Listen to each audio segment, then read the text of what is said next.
देखिए 12th की रासायनिक बल गतिकी जो चैप्टर चल रहा है उसका लास्ट टॉपिक है रासायनिक अभिक्रिया का टक्कर सिद्धांत या संघट्ट सिद्धांत। टक्कर का मतलब होता है कि अणु आपस में टक्कर करते हैं और टक्कर करके इतनी गतिज ऊर्जा प्राप्त करते हैं कि सक्रियण ऊर्जा के बैरियर को ऊर्जा अवरोध को पार करके उत्पाद बना दे।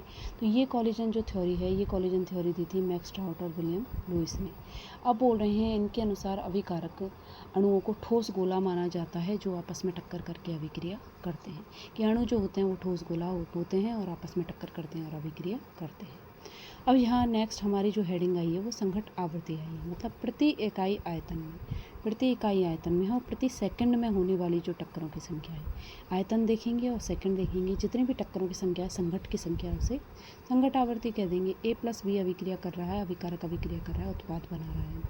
अभिक्रिया वेग बराबर हो जाएगा ZE⁻⁻⁸ जेड यहाँ पर संघट्ट आवृत्ति है। देखो आर्हेनियस के सिद्धांत से यदि इसका हम कंपैरिजन करें तो वहाँ पर ए आ रहा था, ए का अर्थ था वहाँ आर्हेनियस गुणांक, यहाँ जेड का अर्थ है संघट्ट आवृत्ति।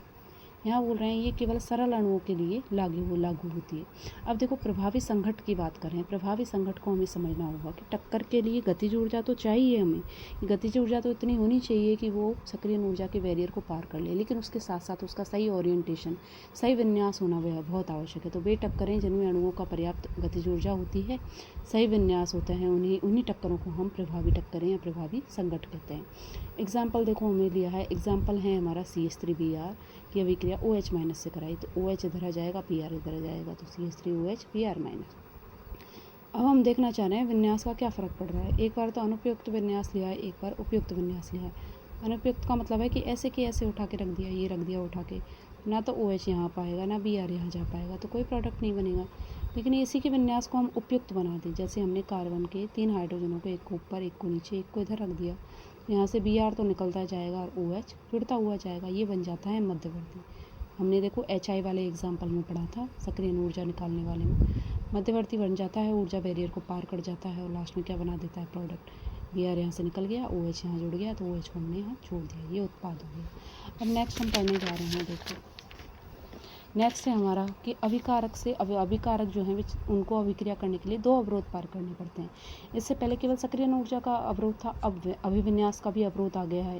भाई टक्कर सिद्धांत ने हमें यही तो बताया कि अभिक्रिया तो करो लेकिन अभिविन्यास ओरिएंटेशन भी सही होना चाहिए। तो देखो जेड के साथ साथ एक और फैक्टर ऐड हो गया जिसका नाम है P, तो अभिक्रिया वेग बराबर PZE⁻⁻⁸ P यहाँ पर प्रायिकता कारक या त्रिविम कारक कहा जाता है, एक तरीके से अभिविन्यास को निर्धारित करता है। अब देखो संघट्ट सिद्धांत की कमियां, अणुओं को कठोर गोले के समान माना जाता है, बिल्कुल माना गया है इसमें, लेकिन उनकी संरचना के बारे में कोई ध्यान नहीं रखा गया है, तो ये इसकी कमियां होंगी।